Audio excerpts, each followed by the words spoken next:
अज़ीज़ दोस्तों, मोहतरम नाज़रीन, मैं हुसैन अंदरियास हूँ और खुदावंद यीशु मसीह के मुक़द्दस और मुबारक नाम से आप सब अज़ीज़ों को मेरा आदाब अर्ज़ है।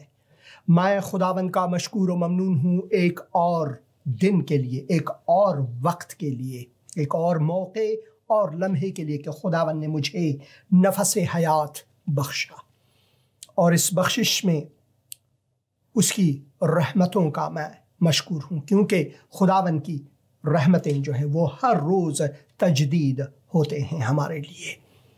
ये उसका फ़ज़ल है, उसकी मोहब्बत और शफ़क़त में समाकर, जो कि उसने अपने आगोश को खोला रखा है। खुदावन यीशु मसीह फरमाते हैं, बोझ से दबे हुए लोगों, ऐ मेहनत कशो। किस चीज़ की मेहनत? हम इस चीज़ की मेहनत कशी करते हैं कि किस तरह अपने आप को इस जंजाल से, गुनाहों के बोझ से, गुनाहों के दलदल से निकालें। और हम इस बोझ में दबे हुए हैं और वो फरमाते हैं कि मेरे पास आओ और मैं तुम्हें आराम बख्शूंगा। मैं अपनी सलामती, अपना इत्मीनान तुम्हें देता हूं। वो इत्मीनान नहीं, वो सलामती नहीं जो दुनिया उसके वादे करते हैं, बल्कि वो सलामती जो अबदी है, वो सलामती जो खुदा की तरफ से है। खुदावंद यीशु मसीह ने फरमाया, अगर आप मेरे पीछे हो लेंगे तो आप अंधकार में नहीं भटकेंगे बल्कि जिंदगी का नूर पाएंगे। ये उसका वादा है, ये उसका अटल वादा है और इस वादे को हम यकीनी तौर पर उस पर अमल कर सकते हैं, क्योंकि खुदावन का वादा इंसानों की मानिंद नहीं, वो बनी नौ इंसान की मानिंद नहीं कि मुकर जाए, कोई चीज़ कहे, वादा दे और मुकर जाए। खुदावन के कलाम में खुदावन के वादों से मुतालिक हम बहुत से आयात पढ़ते हैं, बहुत से वादे हैं और खुदावन ने उन सब वादों को निभाया है। और बहुत से वादे ऐसे हैं जो अभी खुदावन ने निभाना है, मगर उस वक्त तक खुदावन ने हमें बनी नौ इंसान को ये मौका दिया हुआ है कि हम उसकी तरफ लौटें। जब हम अपने चारों तरफ देखते हैं, दुनिया को देखते हैं, कोरोना वायरस के वबा को देखते हैं, कि हलाकतों को देखते हैं, नफ़रतों को हम देखते हैं, बल्कि कई तो तजुर्बे में देखते हैं। अभी अभी प्रोग्राम शुरू होने से पहले एक भाई से मैं बात कर रहा था स्काइप के ज़रिए, जो ऑस्ट्रिया में रहते हैं, अफ़गान हैं और वो पहले मुसलमान थे, फिर उन्होंने खुदावंद यीशु मसीह को कबूल किया। जब वो कैंप में रहते थे, उस वक्त जब वो नौ मसीही थे, उस वक्त एक चेचनी मुजाहिद को भी उनके साथ सेल में रखा हुआ था। जिस कमरे को उन्हें दिया था, उनका साथी जो है वो एक चेचन मुसलमान या कट्टर मुसलमान या फिर मुजाहिद था। जैसे ही उन्होंने सुना कि ये शख्स किताब मुक़द्दस को पढ़ता है, तो कदूरतों के सैलाब बहने लगे और नफ़रतों की बारिशें होने लगी। मगर इस भाई ने खुदावंद यीशु मसीह के मोहब्बत को दिखाना शुरू कर दिया। हालांकि वो गाली गलोच देते रहे, हालांकि वो बुरा भला कहते रहे इस भाई को, जिनका नाम अली है, अली इब्राहिमी। और मैंने जब हम बात कर रहे थे तो मैंने एक स्क्रीनशॉट लिए ताकि आप अजीज़ों को दिखाऊं। ये है वो भाई और मैं दुआ करता हूं कि किसी दिन इन भाई को लाऊं, हालांकि वो फ़ारसी में बात करते हैं, मगर उसका तर्जुमा आपके लिए करूं कि कैसे इस भाई ने मोहब्बत, मसीह के मोहब्बत के वसीले से उसने इस मुस्लिम मुजाहिद के दिल को अपना लिया, खुदाबंद यीशु मसीह के जलाल के लिए। यही है हमारा, जब लोग हमें बुरा भला कहते हैं तो हम जो हैं जवाबन, उनके जवाब में हम खुदावंद की मर्जी को अपनी जिंदगी से पूरा करते हैं। अगर वो हमें थप्पड़ मारते हैं तो हम दूसरा गाल दिखाते हैं। किसी ने मुझसे पूछा कि भाई तुम तो मेरे पास हो नहीं कि कैसे मैं दूसरे गाल में थप्पड़ रसीद करूं। तो मैंने उनसे कहा पिछले 10 या 12 मिनटों जब आप मुझसे बात कर रहे हैं तो आपने मुझे इतने गाली गलोच दिया, आपने मुझे काफिर कहा, मुर्तद कहा, यहाँ तक कि बहन और माँ की गाली मुझे दी। ये थप्पड़ नहीं तो और क्या है। इसके बावजूद न सिर्फ मैं शादमान हूं बल्कि उस शादमानी को आप अजीज तक पहुंचा रहा हूं। और इस शख्स को 2 महीने बाद मैंने ही उनके साथ दुआ किया और उन्होंने खुदावंद यीशु मसीह को अपना खुदावंद और यगाना मुंजी कहकर कबूल किया। जब हम खुदावंद के मोहब्बत को दिखाते हैं अपनी जिंदगी से, हालांकि लोग हमें गाली गलौज देते हैं, हालांकि लोग बुरा भला कहते हैं, हालांकि लोग जो हैं वो इसी तरह हमसे रवैया करते हैं, मगर हमारा रवैया, हमारी जो मिजाज है वो मसीह की मानिंद होनी चाहिए। वो मसीह की मानिंद होनी चाहिए। अगर आप मेरे फारसी या पश्तो के वेबसाइट में जाएं या फिर फेसबुक में जाएं तो वहाँ पर आप बहुत से लोगों को देखेंगे कि वो गाली गलौच निकालते हैं, देते हैं और बुरा भला कहते हैं, यहाँ तक कि वो तहदीद तक करते हैं। उनमें से एक ने तो यहाँ तक कह दिया कि अगर मेरी रसाई आप तक हो तो मैं आपका गर्दन तन से जुदा करूँगा। तो मैंने उनके लिए दुआ किया और मैंने उन मसीहियों से मैंने दरख्वास्त की, ख्वाहिश की कि इस भाई के लिए, मोहम्मद अली जिनका नाम है, उनके लिए दुआ करें। और लोग दुआ करते रहे और मुझे यकीन है कि एक दिन खुदावंद उनके दिल को छुएगा और वो खुदावंद यीशु मसीह को कबूल करेगा। वो खुदावंद यीशु मसीह के अलूहियत को, खुदावंद मसीह के निजात को, क्योंकि वो यगाना निजात दहिंदा है, उस निजात को, और जो वादा उसने हमारे लिए किया, जो उम्मीदें, जिंदा उम्मीदें उसने हमारे लिए छोड़ा है, उन सब की पैरवी करने लगेगा। हम मोहम्मद अली के लिए दुआ करते हैं। बहुत से हसन, हुसैन, मोहम्मद अली, फातिमा और बिल्कीस बहुत से हैं जिन्होंने खुदावंद यीशु मसीह को कबूल किया है और बहुत से करते जाएंगे, क्योंकि खुदावंद यीशु मसीह फरमाते हैं कि तुम हकीकत को जानोगे और हकीकत तुम्हें आज़ादी देगी। हकीकत तुम्हें आज़ाद करेगा एक दिन, और वो हकीकत कोई और नहीं बल्कि खुद खुदावंद है। खुदावंद खुद हकीकत है। और राह, वो कहते हैं राह, सच्चाई यानी हकीकत, और जिंदगी या फिर हयात मैं ही हूं। कोई मेरे बगैर बाप के पास आ नहीं सकता। वो अपने वादे पर अटल है, वो अपने गुफ्तार की पैरवी करता है। हम मुकर जाते हैं मगर खुदावंद कभी मुकरता नहीं, क्योंकि खुदावंद इंसान नहीं, खुदावंद के अफकार इंसान की मानिंद नहीं, खुदावंद के आमाल इंसान की मानिंद नहीं। हम इंसान गुनहगार हैं और खुदा कुद्दूस है। वो अपनी कुद्दूसियत में रहकर अपने वादे पर अटल रहता है। वो जो कुछ कहता है उस पर वो पूरा उतरता है। तो मैं दुआ करता हूं कि आज जब आप इस प्रोग्राम को देखते हैं, जैसा कि आप पर्दे पर देख रहे हैं, हमारा मौजू है मर्द या औरत, कोई फर्क नहीं, मसीह में एक है, मसीह में एक है।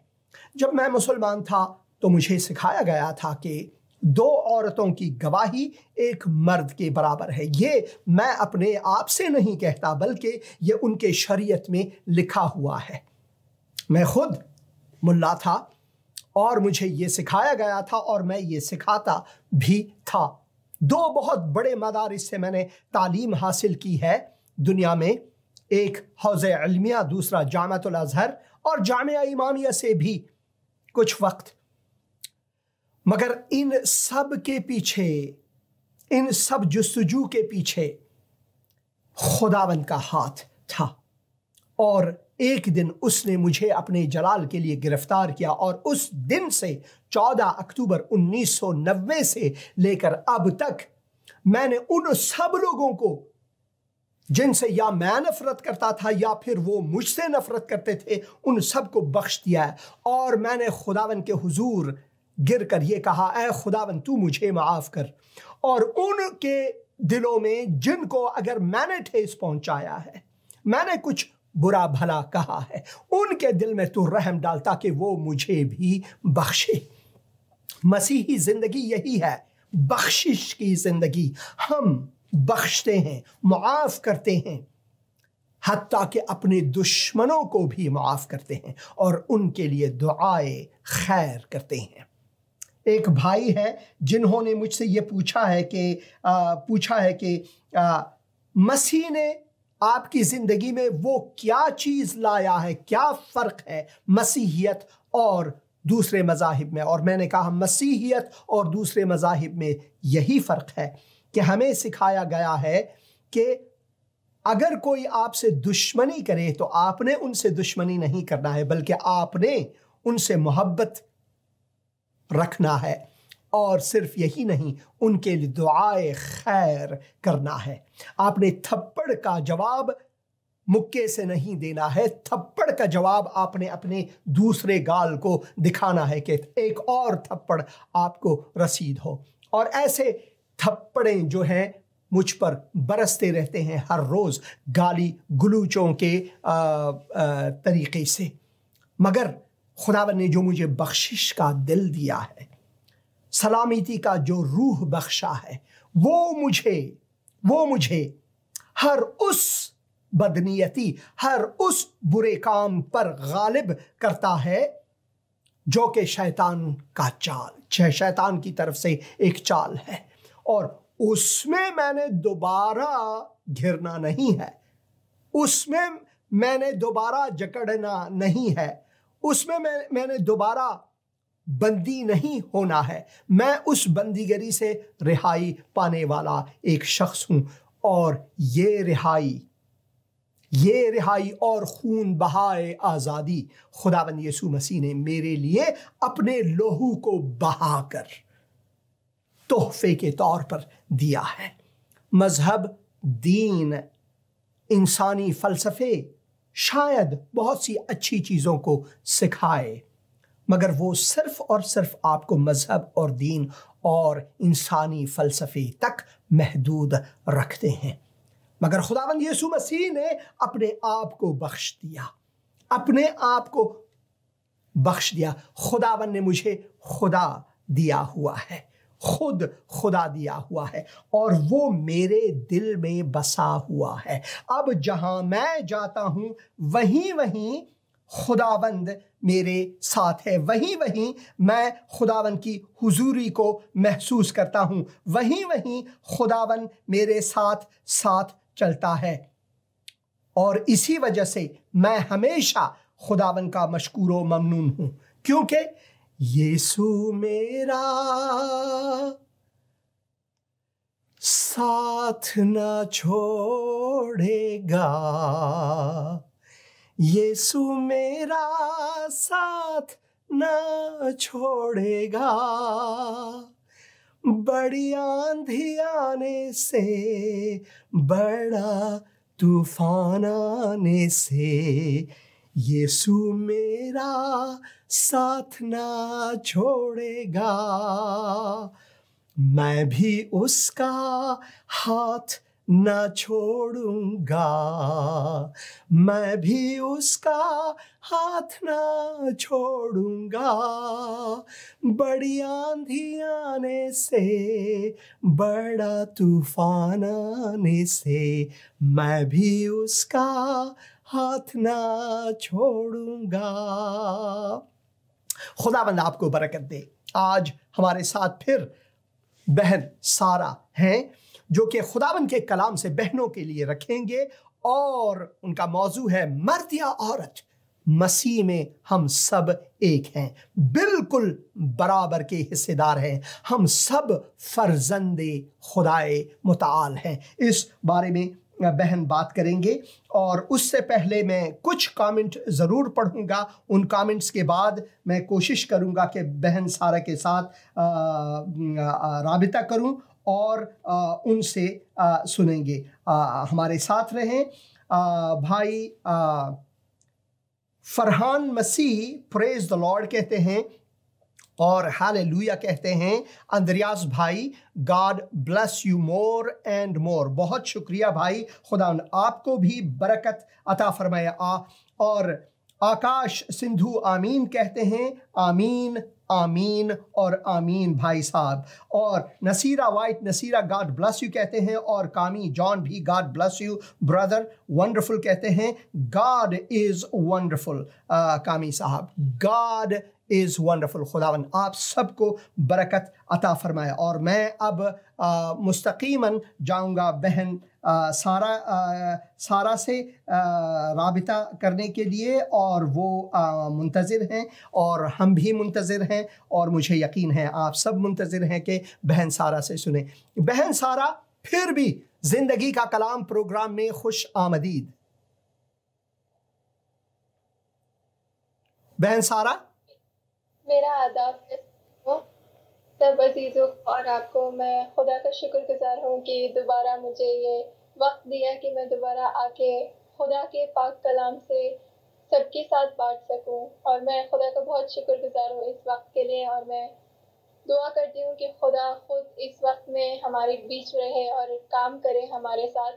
और आज मैं यही बात करना चाहती हूँ, कैसे मर्द और औरत दोनों खुदा की नज़रों में एक बराबर हैं। खुदा ने उन दोनों को बनाया, और खुदा ने उन दोनों को एक हदफ के साथ बनाया, एक प्लान के साथ बनाया। खुदा ने दोनों को अपनी मोहब्बत से अपनी तरह बनाया है। और उसके लिए हम शुरू करेंगे पैदाइश बाब 1 आयत, पैदाइश की किताब। हाँ जी, मैं किताब मुक़द्दस में जाता हूँ और मैं ये पढ़ूँगा आपके लिए। और पैदाइश की किताब और उसके पहले बाब में, जी पहले बाब में आयत 27 आयत मैं पढ़ूँगा। गौर करें बहन भाई, आप सब गौर करें। फिर मैं 26 और 27 दोनों पढ़ूँगा। फिर खुदा ने कहा, हम इंसान को अपनी सूरत पर अपनी छवि की मानंद बनाएंगे। वो समंदर की मछलियों और आसमान के परिंदों और चौपायों और तमाम ज़मीन और सब जानदारों पर जो ज़मीन पर रेंगते हैं इख्तियार रखें। और खुदा ने इंसान को अपनी सूरत पर पैदा किया, खुदा की सूरत पर उसको पैदा किया, नर और नारी उनको पैदा किया, यानी मर्द और औरत उनको पैदा किया। आमीन आमीन, धन्यवाद। और इससे हम सीख सकते हैं, और ये हमारे पाकी किताब में पहला किताब है, और यहीं से हमें ये सिखाया जाता है कि खुदा ने मर्द और नारी को दोनों को अपनी शक्ल में बनाया और उनको एक जैसा बनाया। यहाँ पे हम नहीं पढ़ते कि मर्द को ऊंचा बनाया या नारी को नीचा बनाया, लेकिन पहले किताब में हमें सिखाया जाता है कि खुदा ने इंसान को अपने सूरत में अपने शक्ल में बनाया, उनको मर्द और नारी बनाया। ये कितना अच्छा है जब ये हम सुनते हैं, क्योंकि इस दुनिया में हम बिल्कुल इसका उल्टा सुनते हैं। हम सुनते हैं कि मर्द बहुत ऊंचा है और नारी बिल्कुल नीचा है। जी हाँ, ये मैं आपसे बिल्कुल मुत्तफिक हूँ। और आपकी इजाज़त से मैं एक और आयत भी चाहता हूँ कि अजीज़ दोस्तों के साथ रखूँ, जो कि 5 बाब में है। पैदाइश ही की किताब उसके 5 बाब में है, बिल्कुल उसी तरह है। यहाँ पर हम पढ़ते हैं, ये आदम का नस्बनामा है, ये आदम का नस्बनामा है। अब यहाँ पर मुस्बत और मनफी पर ध्यान दें बहन भाइयों, यहाँ पर मुस्बत और मनफी पर ध्यान दें। ये आदम का नस्बनामा है, ये आदम का नस्बनामा है जिस दिन खुदा ने आदम को पैदा किया, जिस दिन खुदा ने किसको पैदा किया? आदम को पैदा किया। तो उसने उसे अपनी छवि पर बनाया। किसको? आदम को अपनी छवि पर बनाया। नर और नारी उनको पैदा किया। नर और नारी उनको पैदा किया, यानी मर्द और औरत उनको पैदा किया और उनको बरकत दी, दोनों को बरकत दी।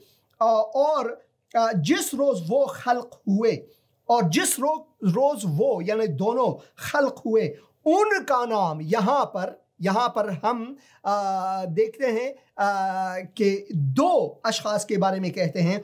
उनका नाम आदम रखा, यानी दोनों का नाम इंसान है, दोनों का नाम आदम है। इसी वजह से हम कहते हैं हम आदमी हैं, यानी हम इंसान हैं। खुदा ने दोनों को एक बराबर बनाया है। हाँ बहन सारा, आगे चलते हैं।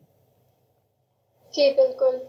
और कितना कितना ये सुंदर है कि किताब पाक हमें सिखाता है कि जितना खुदावंद मर्द से मोहब्बत करते हैं, उतना ही खुदावंद नारी से मोहब्बत करते हैं। किताब पाक में हम ऐसे बहुत सारे नारियों को देखते हैं जिनको खुदावंद इस्तिफादा करते हैं अपने नाम के लिए, अपने काम के लिए। और ऐसी ही हम एक नारी को देखते हैं दावरान की किताब में या खौजे की किताब में, खुज़ात की किताब में। जी हाँ बिल्कुल, मैं जाना चाहता हूँ वहाँ पर। आपकी इजाज़त से मैं चाहता हूँ कि ये स्क्रीन पर लाऊं उन आयात को देबोरा के बारे में, जो कि बहुत ही अहम है हमारे लिए सुनना।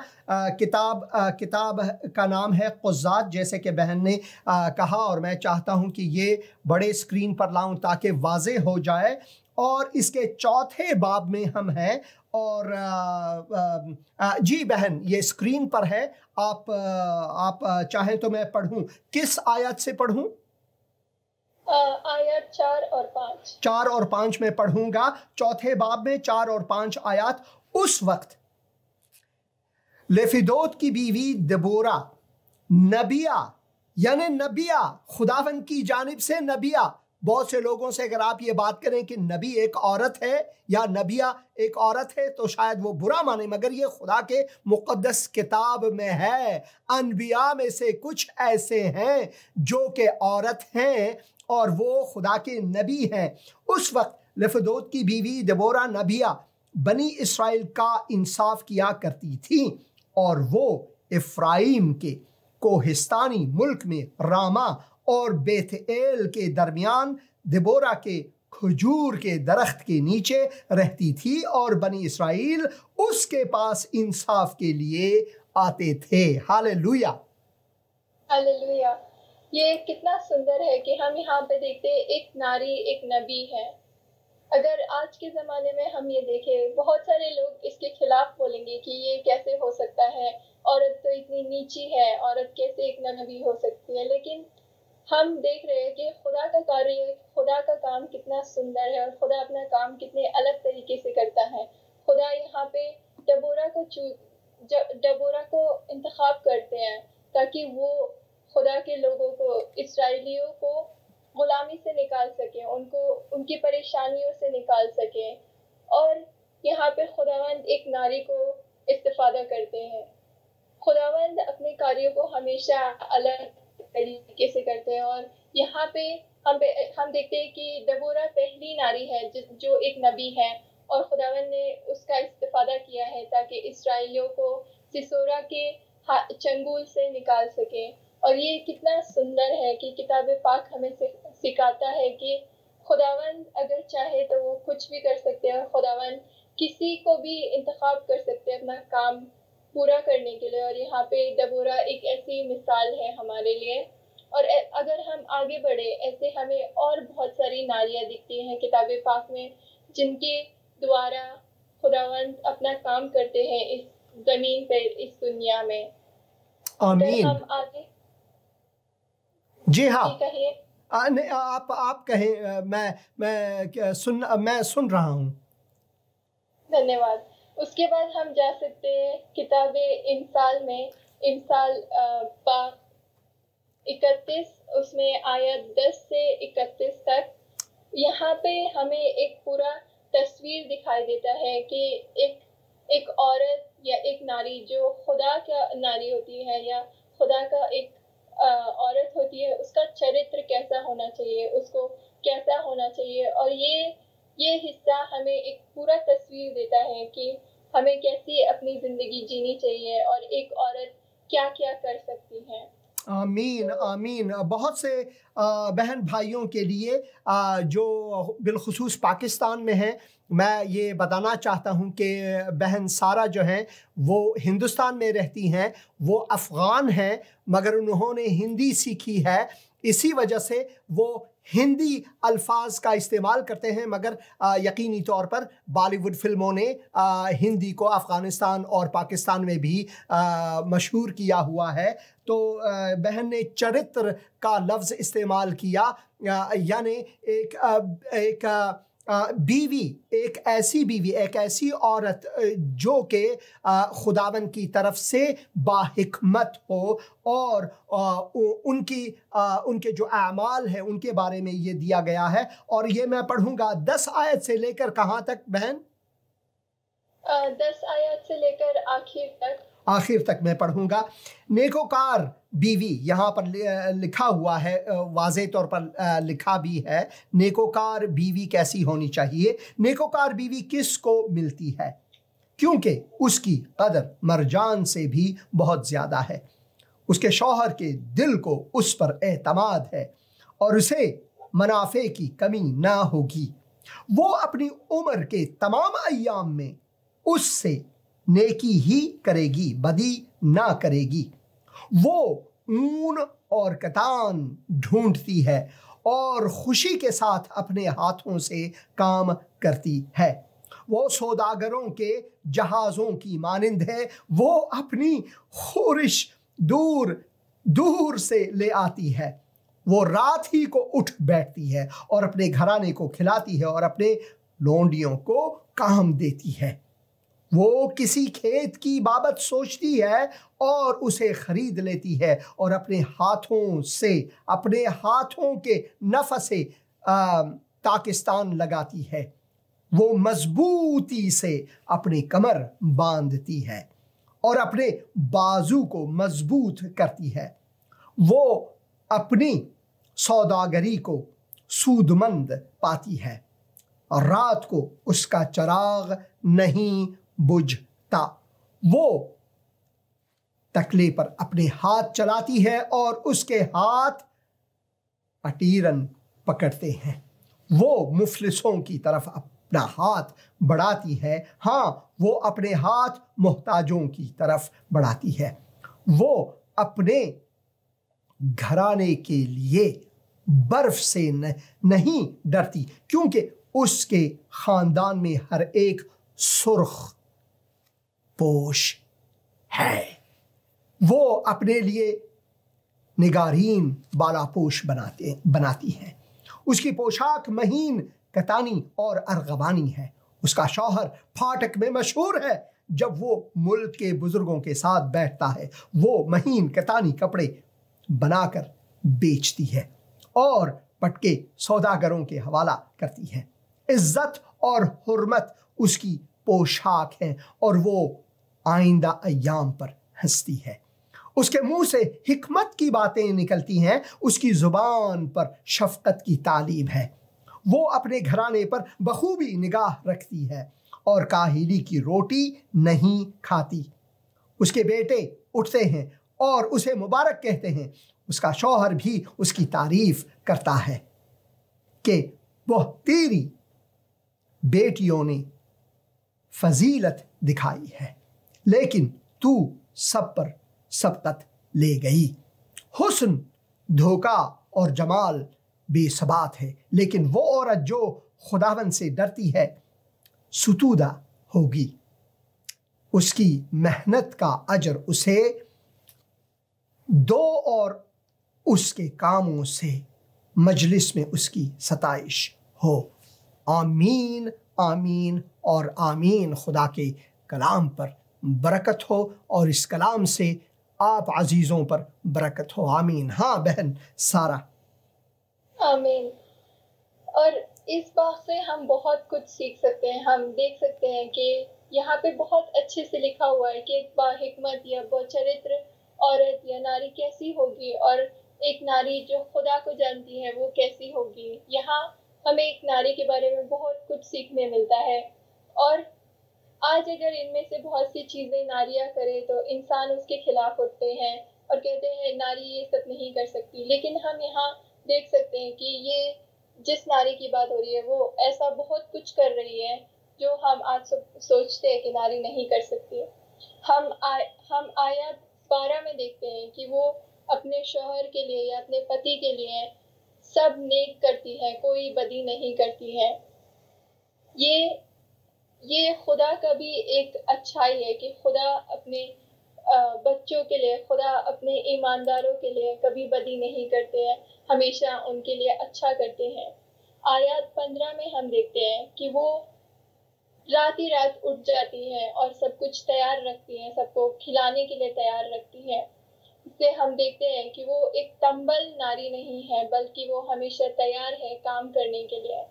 हम आयत 16 में देखते हैं कि वो सिर्फ घर का काम नहीं करती बल्कि वो बाहर भी काम करती हैं।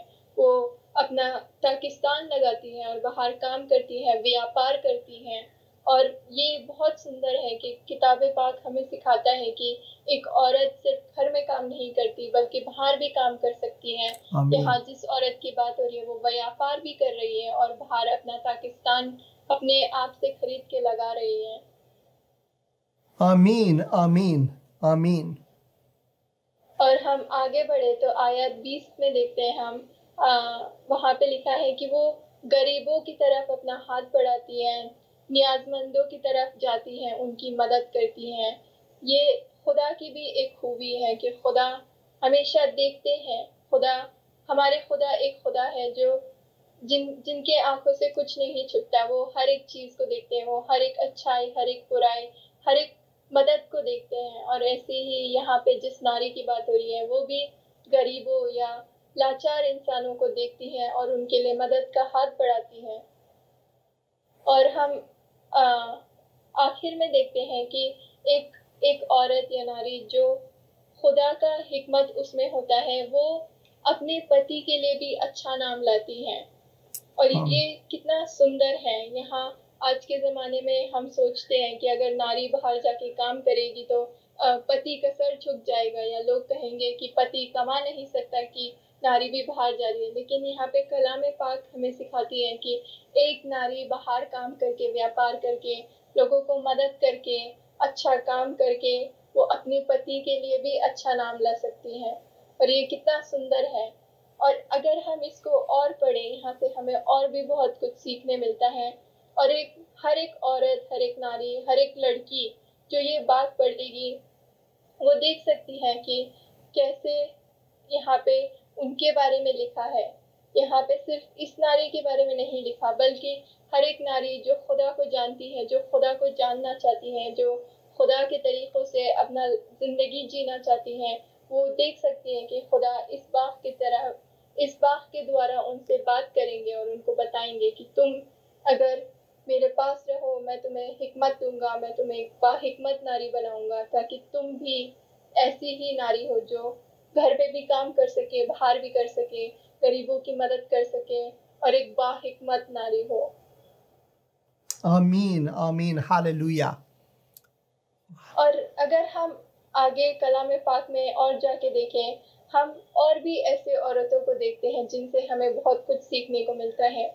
हम हाना की दास्तान को देख सकते हैं। हाना बच्चा नहीं जा सकती थी दुनिया में। हाना खुदा के सामने जाकर रोई, खुदा के सामने उसने दुआ किया और उसने खुदा को बोला कि अगर आप मुझे एक बेटा देंगे तो मैं उसे आपके लिए, आपकी सेवा के लिए दूंगी। और यहाँ पे हम देखते हैं कि हाना का दिल खुदा की तरफ कितना मोहब्बत से भरा हुआ था और उसको कितना ईमान था कि अगर मैं खुदा से मांगू तो खुदा मुझे दे सकता है। और खुदा ने उसको दिया, एक पुत्र, एक बेटा दिया। और उसने जैसे कि खुदा से वादा किया था, उसने वफादारी से अपना बेटा दिया खुदा की सेवा के लिए। और इस औरत से हमें क्या सीखने मिलती है? इस औरत से हम सीख सकते हैं कि कैसे हमें खुदा में ईमान रखना चाहिए। और जब हमें खुदा में ईमान होगा, हम खुदा के सामने दुआ करेंगे, खुदा हमें हमारी नियाजमंदी देंगे, खुदा हमारी नियाजमंदी को पूरा करेंगे। और हमें सीखने मिलती है कि हमें वफादार इंसान होना चाहिए, हमें खुदा के लिए, खुदा के सामने वफादार होना चाहिए। आमीन, हालेलुया। वाकई तौर पर मैं आपको अजीज़ों को ये बताना चाहता हूँ कि जब हम खुदा के हुजूर उसकी सदाकत में चलते हैं, चाहे आप मर्द हैं या औरत, कोई फ़र्क नहीं, बराबरी की बात है। यहाँ पर खुदावन ने हमें बिल्कुल बराबर यकसां, हम खुदावन के फर्जंद हैं। खुदावन के हुजूर जब हम जाते हैं तो कोई फ़र्क नहीं है, और खुदावन हमारे दिलों को देखता है और सदाकत की जानिब वो हमें ले जाता है, और उस पर हमें तवज्जो देनी चाहिए। हाँ बहन। और ऐसे ही आगे जाके हम और नारियों की कहानी देखते हैं। हम रूथ की दास्तां को देखते हैं। रूथ अपने परिवार, अपने देश को, अपने भगवानों को या अपने खुदा को छोड़कर नाओमी के साथ चली जाती है। वो नाओमी के खुदा पर ईमान लाती हैं और नाओमी के खुदा पर भरोसा करती हैं। और हम देखते हैं कि कैसे खुदा नाओमी को सुंदर तरीके से इस्तेफादा करते हैं कि उसके द्वारा वो अपने खानदान को आगे बढ़ा सके। और हम आगे पढ़ते हैं कि रूथ के द्वारा दाऊद आता है इस दुनिया में, और दाऊद के द्वारा ईसा मसीह आते हैं। आमीन, हालेलुया। उनका नसबनामा न सिर्फ मर्दों से बल्कि औरतों से। हालेलुया, आमीन। जी हाँ, खुदावन ने रूथ को इंतखाब किया, और रूथ थी जिसने उनके नस्ल को आगे बढ़ाया। और ये कितना सुंदर है। रूथ ने खुदा पर ईमान रखा, उम्मीद रखा, और खुदा ने रूथ को इतनी सुंदर तरीके से इस्तेफादा किया। और हम एस्तर की दास्तां को देखते हैं। एस्तर से हमें क्या सीखने मिलता है? एस्तर की दास्तां में पढ़ेंगे तो एस्तर भी एक नारी होती है जो खुदा पर ईमान रखती है। एस्तर के पास एक रास्ता होता है कि वो अपने लोगों की जान बचाने के लिए बादशाह के पास जाए या ना जाए। एस्तर नहीं सोचती है कि उसकी जान जाएगी या नहीं जाएगी। वो दुआ करती है खुदा के सामने, वो रोज़ा रखती है खुदा के सामने, और अपनी जो परेशानी होती है उसको खुदा के पास ले जाती है। और खुदा यहाँ पे एस्तर को सुंदर तरीके से इस्तेफादा करते हैं। और जब एस्तर बादशाह के पास जाती है कि मेरे लोगों को छोड़ दो या बचाओ, तो बादशाह उसकी बात मान लेता है। और दोबारा हमें सीखने मिलती है कि अगर हम खुदा के सामने जाए, खुदा हमारी सुनता है। और खुदा हर एक इंसान को अपने तरीके से, अपने सुंदर तरीके से इस्तेफादा करते हैं, ताकि वो जो करना चाहते हैं वो इस दुनिया में कर सके। और यहाँ पे एस्तर वैसी ही एक मिसाल है हमारे लिए। आमीन, आमीन। जब मैं हदासा के बारे में सोचता हूँ, यानी एस्तर के बारे में सोचता हूँ, तो हर बार जब मैं उस कहानी को किताब मुक़द्दस में से पढ़ता हूँ, वो तारीख़ी सनद है किताब मुक़द्दस में। जब इसके बारे में पढ़ता हूँ तो मुझे एक औरत में, एक नारी में, एक लड़की में वो जुर्अत मिलती है, वो शुजाअत मिलती है, वो शहामत मिलती है कि कभी कभार हम मर्द भी भाग जाते हैं, मगर एक औरत ने वो कदम उठाया जिसकी वजह से पूरे कौम को उसने बचाया। उसका ईमान यहोवा पर, उसका ईमान खुदावन, जिंदा खुदावन पर उसका ईमान था कि उसने अपने उस शौहर का दिल मोह लिया जो कि उसे मार भी सकता था, उसे ख़त्म भी कर सकता था, मगर उसने ये कदम उठाया। उसने ये नहीं सोचा कि भाई मैं तो मलिका हूँ, मेरी तो वारे के न्यारे है, मैं तो आराम से रह रहा हूँ, भाई दूसरे लोग मारे जाएं तो मेरा क्या। उसने ये नहीं सोचा, बल्कि उसने ये सोचा भले मेरी जान जाए, भले मैं ख़त्म हो जाऊं, मगर मैं खुदाबंद यहोवा के लिए, खुदाबंद के कौम के लिए, अपने कौम के लिए ये कदम उठाऊंगी।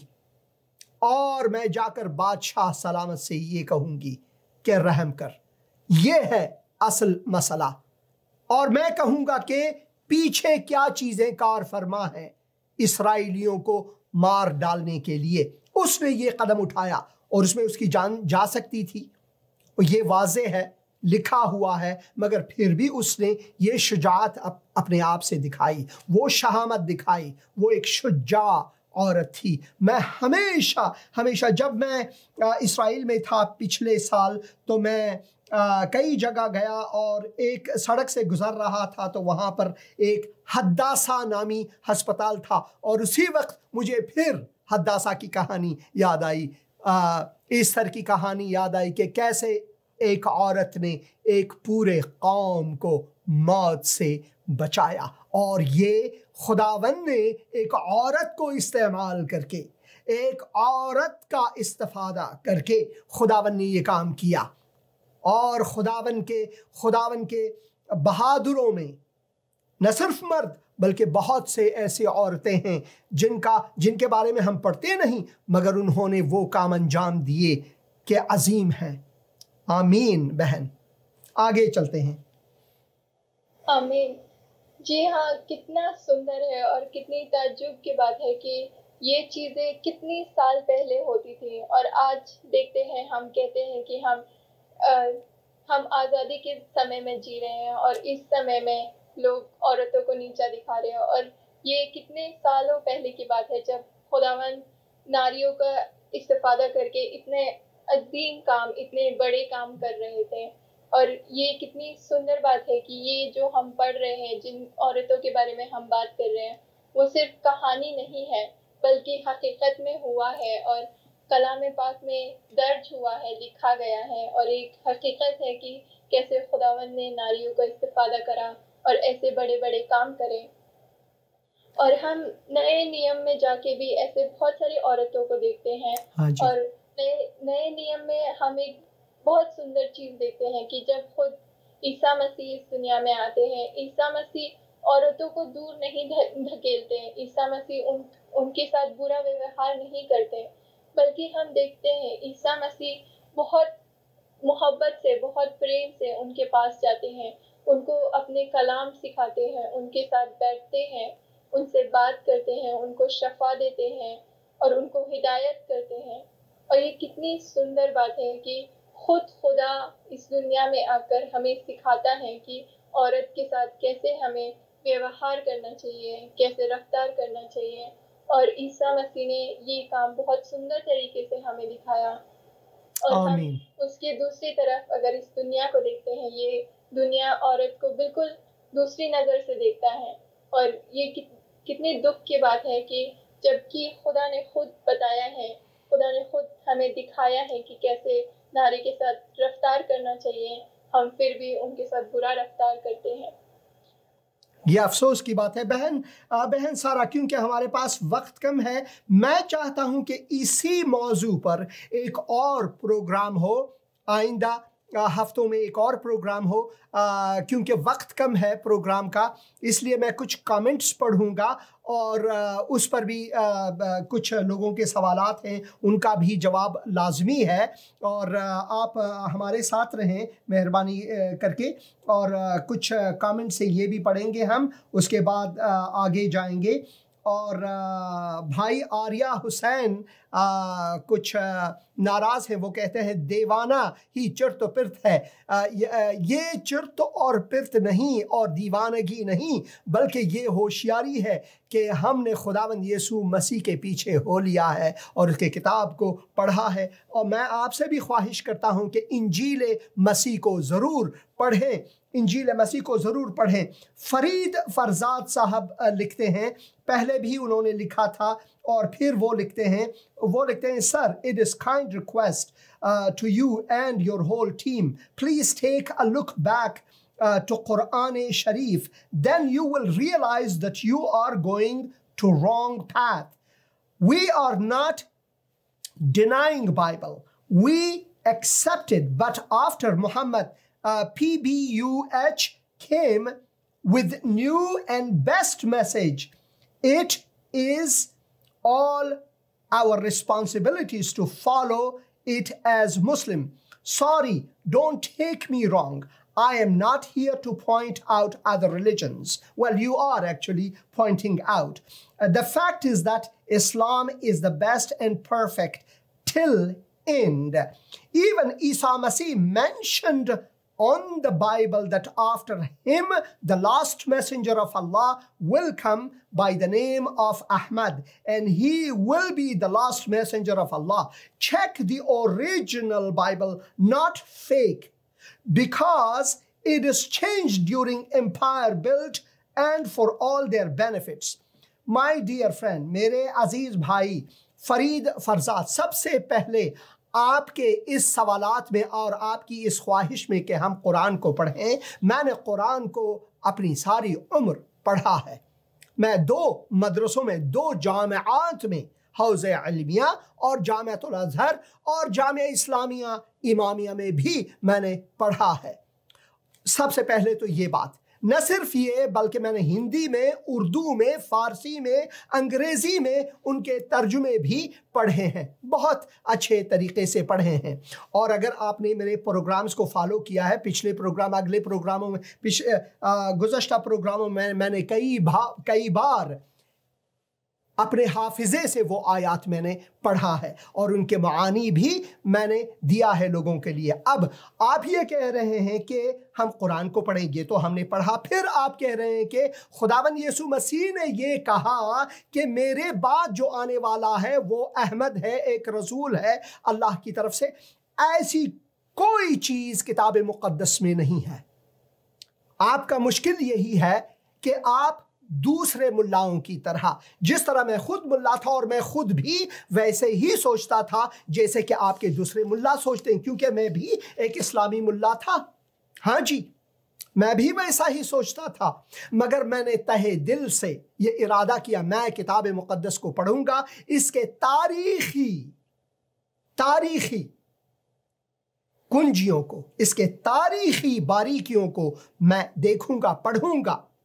ये नहीं कि किसी ने कुछ कहा और मैंने उसे कबूल किया, बल्कि मैं उम्क़ में जाकर तारीखी मवाद को सामने रखा और फिर मैं इस नतीजे पर पहुंचा कि सबसे पहले किताब मुक़द्दस खुदा का किताब है, किसी इंसान का नहीं कि कोई इंसान जुर्रत करके उसे बातिल कर सके। आपके जो तदरीस हैं वो ये कहते हैं कि ये बातिल है। अब इसके कोई मानी नहीं। खुदावन ने एक और मुकाशफा दिया हुआ है, जबकि खुदावन इंसान की मानिंद नहीं कि वो मुखर जाए, कुछ मुकाशफा दे और कहे मुझसे भूल हुई, अब एक और नया मुकाशफा मैं दूंगा। खुदावन इंसान की मानिंद नहीं, वो झूठ नहीं बोलता। और फिर ज़बूर शरीफ में, ज़बूर 12 उसके 6 और 7 बाब में हम पढ़ते हैं कि खुदावन के जो कलाम हैं वो खालिस हैं, जैसे कि 7 मरतबा काले ज़मीन में वो मुसफ़ा हुए हैं, साफ़ हुए हैं, पाकीज़गी वो पाकीज़ा है और मुक़द्दस है, और वो खुद अपने कलाम का मुहाफ़िज़ है। वो इस तरह नहीं कि खुदावन अपने कलाम को इंसान से छुपाए, किसी गार में रखे ताकि इंसान उसे तब्दील ना करे। भाई, खुदा का कलाम खुदा ने दिया क्यों है कि उसे छुपाए? खुदा का कलाम हिदायतनामा है, हमारे लिए एक हिदायत है। वो हिदायत के तौर पर हमारे हाथ में रख कर दिया है। तेरा कलाम मेरे कदमों के लिए चिराग, मेरी राह के लिए नूर है। तेरे कलाम को मैंने अपने दिल में जगह दिया हुआ है ताकि तेरे खिलाफ गुनाह ना करूं। ज़बूर 119 उसके 11 आयत और उसके 105 आयत से मैंने ये इक़्तिबास लिया इसी वक्त। तो खुदा का कलाम इंसान का कलाम नहीं कि भाई उसने कलाम दिया, फिर उसने ये सोचा नहीं मुझसे एक गलती हुई, अब मैंने दूसरा मुकाशफा देना है। नहीं, जब आप किताब मुक़द्दस के सब पन्नों को पढ़ेंगे और आपको सिर्फ एक ही पैगाम मिलेगा, और वो है पैगाम निजात दहिंदा खुदावंद यीशु मसीह के बारे में कि वो आने वाला है इंसानों के निजात के लिए। और खुदावंद यीशु मसीह ने सिर्फ एक वादा दिया, और वो इंजील यूहन्ना उसके 14 बाब में है, और वो कहते हैं कि मैं जाऊंगा ताकि मैं आपके उस्ताद को भेजूं, और वो रूह मुक़द्दस है, मैं अपने रूह को भेजूंगा। अपने रूह को भेजूंगा। जिस अहमद की आप बात कर रहे हैं वो रूह नहीं, वो जिस्म था, इंसान था, वो रूह नहीं। और रूह मुक़द्दस आए, वो हमारे दिलों में है, वो खुद खुदाबंद है, हमारा उस्ताद, हमारा रहबर और हमारा मुदाफ़े है। किसी अहमद के बारे में कोई भी बात नहीं हुई है पुराने अहदनामे में या नए अहदनामे में। लोग तस्निया की किताब को उसके 18 बाब को लेकर कुछ भी बोल सकते हैं कि मूसा की मानिंद एक नबी भेजूंगा। वो मूसा के मानिंद नहीं थे, बल्कि खुदावंद यीशु मसीह मूसा के मानिंद थे। वो उसकी अक्कासी करते हैं। मूसा हलीम और मूसा बनी इसराइल में से थे, एक यहूदी थे, और खुदावंद यीशु मसीह भी बनी इसराइल और एक यहूदी में से थे। ये है हकीकत। मैं ख्वाहिश करता हूं कि आप एक बार किताब मुक़द्दस को पढ़ें। और आपने लिखा है check the original Bible not fake because it is changed during the empire to build and for their own benefit. Thank you. आपके पास इसका कोई सबूत नहीं है कि किताब मुक़द्दस में कोई भी तगीर है। क्या आपको मालूम है कि ओरिजिनल या असली मैन्युस्क्रिप्ट आज भी मौजूद है? जो किताब मुक़द्दस हम पढ़ते हैं, जिसकी इक़्तिबास हम लेते हैं, यहाँ पर लिखा हुआ है वाज़े तौर पर इसका मतन, जो ये असली ज़बानों में से, मैन्युस्क्रिप्ट में से इसका तर्जुमा, चाहे वो उर्दू में हो, फ़ारसी में हो, पश्तो में हो, अंग्रेज़ी में हो, रूसी में हो, किसी भी ज़बान में क्यों ना हो, ये तर्जुमा असली मतन के मुताबिक मुस्तनद हैं। तो मेरे भाई फरीद फरजाद साहब, मैं ख्वाहिश करता हूँ आप इंजील को एक बार पढ़ें। किसी ज़बान में कुछ अल्फाज लिखने से या गूगल करके कुछ डालने से कुछ नहीं बनता, बल्कि असली तहकीक से सब कुछ होता है। खुदावंद यीशु मसीह फरमाते हैं, खटखटाओ दरवाज़ा तो खोला जाए, तलाश करो तो आपको मिलेगा, तलाश करो, जुस्तजुए हकीकत करो तो आपको खुदावंद अता फरमाएगा। खुदावंद आपको बरकत दे। और भाई डेविड पैमान भी आर्या को कहते हैं, भाई आर्या आपके लिए हमेशा दुआ करता हूँ, आमीन। असद नज़री भाई आमीन कहते हैं, खुदावंद आपको बरकत दे। और भाई भी हमारे साथ हैं। और कुछ और नए कमेंट्स हैं जो ये आ नहीं रहे हैं। और यीशु मसीह फैज़ दें आपको, अब्दुल हैदरी कहते हैं। अब्दुल हैदरी भाई, खुदावंद आपको भी बरकत अता फरमाए। हकीम हैदरी भी दुआओं के साथ और मोहब्बत के साथ यहाँ पर हमें इशारा देते हैं, खुदावंद आपको भी बरकत दे। अरसलान तुर्क निजाद हज़ारा आमीन कहते हैं, आमीन आमीन। मुर्तज़ा नज़री भी तू मेरी जान है, तू मेरी ज़िंदगी है, आमीन। बिल्कुल, आप हंसते हैं, आपके हंसी को मैं चाहता हूँ, दुआ करता हूँ कि तबस्सुम में बदल जाए। नौरोज़ अफ़गान कहते हैं, सलाम बरदरान व ख़ाहरान अज़ीज़म, दुरूद खुदावंद ईसा मसीह बरशुमा अज़ीज़न, आप पर भी दुरूद हो खुदावंद की। खुदावंद आपको बरकत दे, आमीन आमीन और आमीन। और मैं चाहता हूँ कुछ और कमेंट्स भी ज़िंदगी टीवी के जो फेसबुक है वहाँ से भी पढ़ूँ, अगर वहाँ पर कमेंट्स हैं तो। Naseem Akhtar God bless you लिखते हैं, खुदावन आपको बरकत दे नसीम अख्तर। और कामी जॉन भी, brother kindly send me your number. भाई कामी जॉन, मेरा जो शख्सी नंबर है वो है 901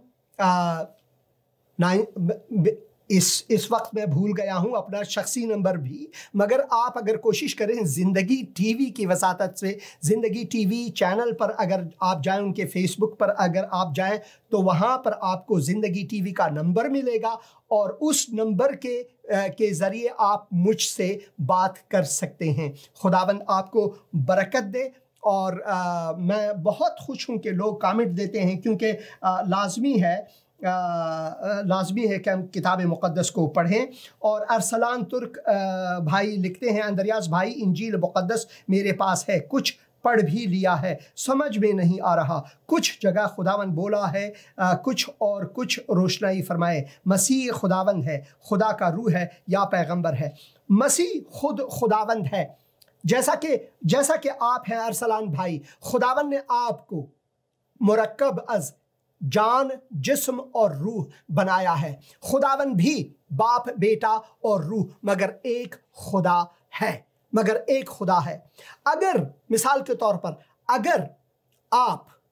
अगर आप किसी के बेटे हैं, आप किसी के बेटे हैं, वो आपका बाप है, मगर आपका भी अगर बच्चा हो तो आप उसके बाप भी ठहरेंगे और आप किसी के बेटे भी ठहरेंगे। ये मिसालें जो है इंसानी मिसाल हैं। सूरज को देखें, एक सूरज है हमारे मदार शमसी में, एक ही सूरज है, मगर सूरज की किरणें हैं, रोशनी है और तपिश है, ये सब मिलकर एक सूरज है। पानी को देखें, पानी भाप है और वो कुर्स है जैसे कि बर्फ, और फिर पानी माया भी है जिसे हम पी सकते हैं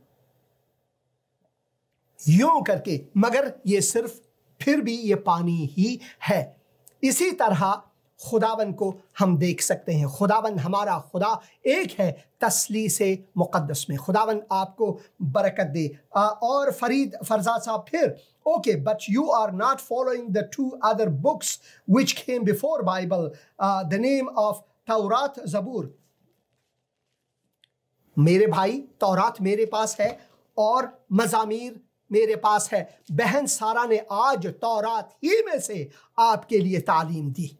बहन सारा ने आज तौरात ही में से और आप कह रहे हैं हम दूसरे 2 किताबों को फॉलो नहीं कर रहे, जबकि आज का जो तालीम है वो किताब मुक़द्दस में से, ज़बूर में से भी और तौरात में से भी हमने आपके लिए रखा और इंजील में से भी हमने आपके लिए रखा। बहन सारा, बहुत शुक्रिया आज के प्रोग्राम के लिए। खुदावंद आपको बरकत दे। मैं ज़रूर ख्वाहिश करूँगा कि एक और प्रोग्राम में आकर इसी मौजू पर आगे चलते हैं। खुदावंद आपके साथ हो बहन। खुदावंद आपको बरकत दे और तमाम अजीज़ों को जिन्होंने आज इस प्रोग्राम को देखा उनको भी बरकत दे। आमीन आमीन। और आप सब अजीज़ों को खुदावंद के सुपुर्द करता हूँ। आमीन।